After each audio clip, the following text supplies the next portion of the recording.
चंदा मामा की यानी मून की धरती हमसे लगभग 4 लाख किलोमीटर की दूरी पर स्थित है। हालांकि यह दूरी थोड़ी बहुत कम ज्यादा भी होती रहती है, क्योंकि चंद्रमा का आकार जो अंडाकार है, और यह बात तो हम सब जानते हैं कि दो अंडों के बीच की दूरी समान नहीं होती।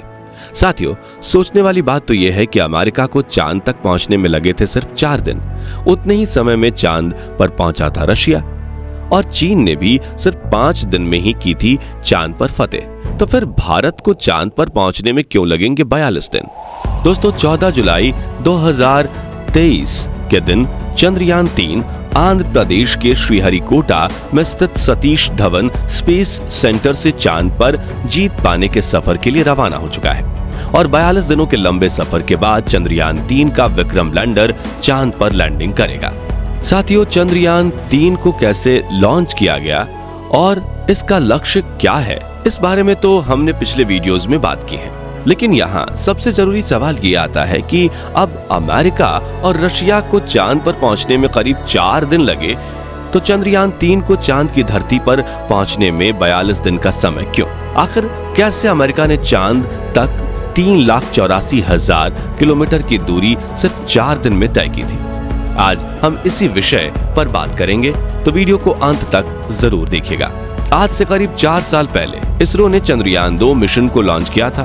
उस दौरान भी चंद्रयान 2 को चांद तक पहुंचने में करीब 48 दिनों का समय लगा था। इसरो के वैज्ञानिकों के मुताबिक चंद्रयान 3 को चांद तक पहुंचाने में करीब 42 दिन का समय लगेगा। लेकिन फिर आज से करीब 55 साल पहले अमेरिकी स्पेस एजेंसी नासा के पास ऐसी कौन सी टेक्नोलॉजी थी कि उन्होंने सिर्फ 69 घंटे और 8 मिनट में अपोलो 8 को चांद के पास पहुंचा दिया था, और वापस लौटने के साथ यह मिशन सिर्फ 6 दिन और 3 घंटे में पूर्ण हो चुका था। वहीं नासा के आखिरी मून मिशन यानी कि अपोलो 17 को चांद तक पहुंचने में सिर्फ 87 घंटे का ही समय लगा था। इसके अलावा नासा से भी 10 साल पहले 1959 में रूस ने लूना 2 मिशन के तहत अपने अंतरिक्ष यान को महज 34 घंटे में चांद तक पहुंचा दिया था। वहीं साल 2010 में हमारे पड़ोसी देश चीन ने भी अपनी चेंगी 2 स्पेसक्राफ्ट को महज 5 दिनों में ही चांद पर पहुंचा दिया था। तो अब सवाल आता है कि चांद की सतह को छूने वाले 3 देश अगर 5 दिनों के अंदर चांद पर पहुंच चुके हैं, तो भारत 42 दिनों का रूट क्यों चुन रहा है? क्योंकि स्पेसक्राफ्ट अंतरिक्ष में जितने दिन रहता है, उतनी ही दिन उस पर खतरे मंडराते रहते हैं। ऐसे में मिशन को जल्दी पूरा करने से बेहतर और क्या हो सकता है? तो इस सवाल का सटीक जवाब तक पहुंचने के लिए हमें 4 फैक्टर्स पर ध्यान देना पड़ेगा, जो कि पाथ, रॉकेट, बजट और रिस्क। और यही 4 फैक्टर्स इसरो के चंद्रयान 2 और चंद्रयान 3 दोनों मिशन को इतना ज्यादा धीमा बनाते हैं। तो आइए इन 5 फैक्टर्स को एक एक करके समझते हैं। सबसे पहला है पाथ ट्रेजेक्टरी, यानी कि हम कौन सा रास्ता चुनकर चांद की तरफ जा रहे हैं। अब किसी भी जगह तेजी से पहुंचने के लिए अगर हम सीधा रास्ता लेते हैं, तो जाहिर सी बात है कि हम वहां जल्दी पहुंचेंगे। और 1959 में भी रशिया ने चांद पर जाने के लिए डायरेक्ट पाथ चुना था। वहीं नासा के अपोलो 8 मिशन ने भी चांद तक जाने के लिए मुमकिन स्ट्रेट पाथ को चुना था। मगर इसरो ने इस अंडाकार रास्ते में चलते हुए धीरे धीरे धरती से दूर जाकर चांद की कक्षा में प्रवेश करने वाला रास्ता चुना है, क्योंकि मिशन मंगल और चंद्रयान 2 के दौरान भी इस तरह का रास्ता चुना गया था। यानी कि इसरो के पास इस रास्ते से अंतरिक्ष में जाने में एक्सपर्टीज यानी कि निपुणता है, और कोई भी स्पेसक्राफ्ट अंतरिक्ष में जितने चक्कर लगाते हुए जितने ज्यादा किलोमीटर का सफर तय करेगा, उसे तय की हुई जगह तक पहुंचने में उतना ही ज्यादा समय लगेगा। अब दूसरा है रॉकेट। दोस्तों, आप ये बात तो जानते ही होंगे कि किसी भी जगह जल्दी पहुंचने के लिए सीधे रास्ते के अलावा दूसरी महत्वपूर्ण चीज है रफ्तार। आपकी रफ्तार जितनी ज्यादा होगी, आप तय की हुई जगह पर उतनी जल्दी पहुंचेंगे। नासा के अपोलो 11 मिशन की बात करें तो उसे विशालकाय सैटर्न वी रॉकेट के साथ लॉन्च किया गया था, जो 9,840 किलोमीटर प्रति घंटे की रफ्तार से सफर कर सकता था। उस रॉकेट की पावर इतनी ज्यादा थी कि वो रॉकेट 43 टन भार को लेकर भी आसानी से उड़ान भर सकता था। लेकिन इतना बड़ा रॉकेट अपनी एक कीमत के साथ आता है। साथियों, नासा ने उस वक्त सैटर्न वी रॉकेट बनाने के लिए $185 बिलियन खर्च किए थे। इसके अलावा नासा ने इस रॉकेट को करीब 2 मिनट 41 सेकंड्स तक इस्तेमाल किया, और हर मिनट इस रॉकेट ने 20 टन ईंधन खाया था।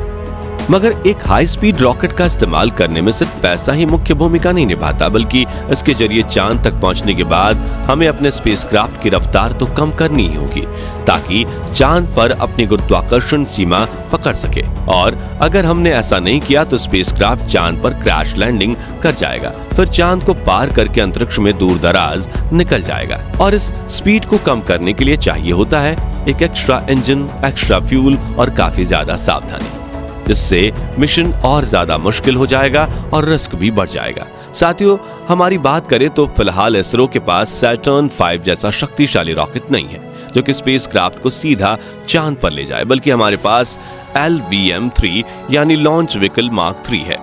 इसके जरिए 14 जुलाई के दिन चंद्रयान 3 स्पेसक्राफ्ट को लॉन्च किया गया और धरती की ऑर्बिट में ले जाकर छोड़ दिया गया, जिसके बाद चंद्रयान 3 ने धरती के चारों ओर इलिप्टिकल पाथ यानी अंडाकार में घूमना शुरू किया।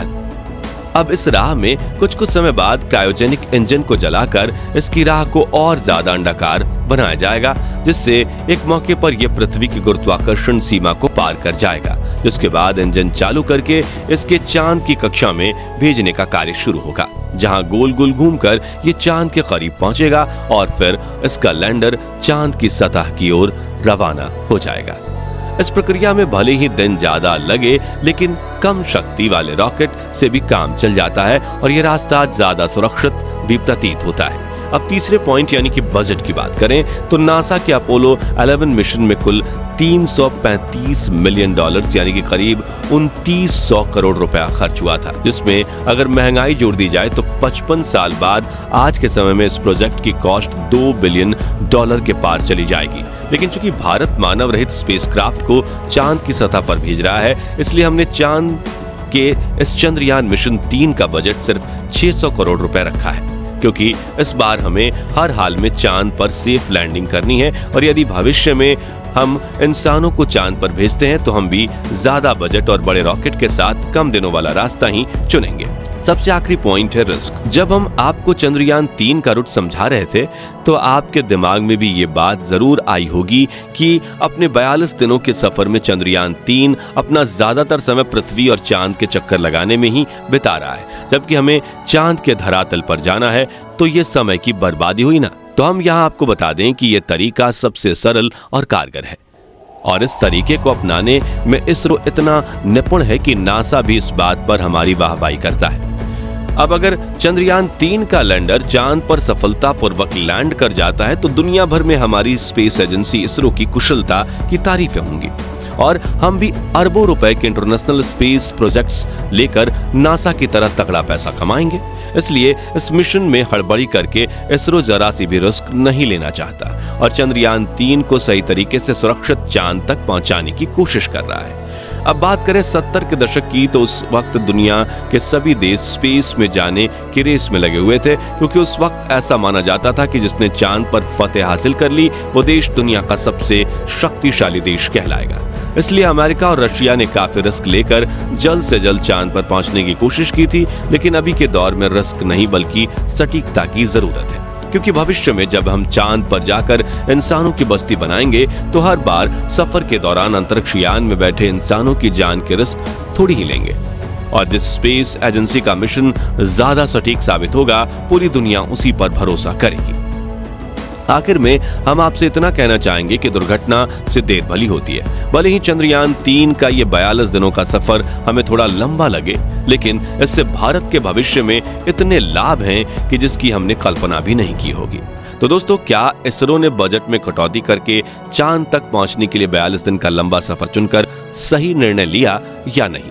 कमेंट करके जरूर बताइए और जानकारी पसंद आई हो तो वीडियो को लाइक शेयर जरूर करिएगा। साथ ही ऐसी ही रोमांचक वीडियोस देखते रहने के लिए हमारे चैनल को सब्सक्राइब करके पास वाली घंटी जरूर बजा दीजिए। धन्यवाद।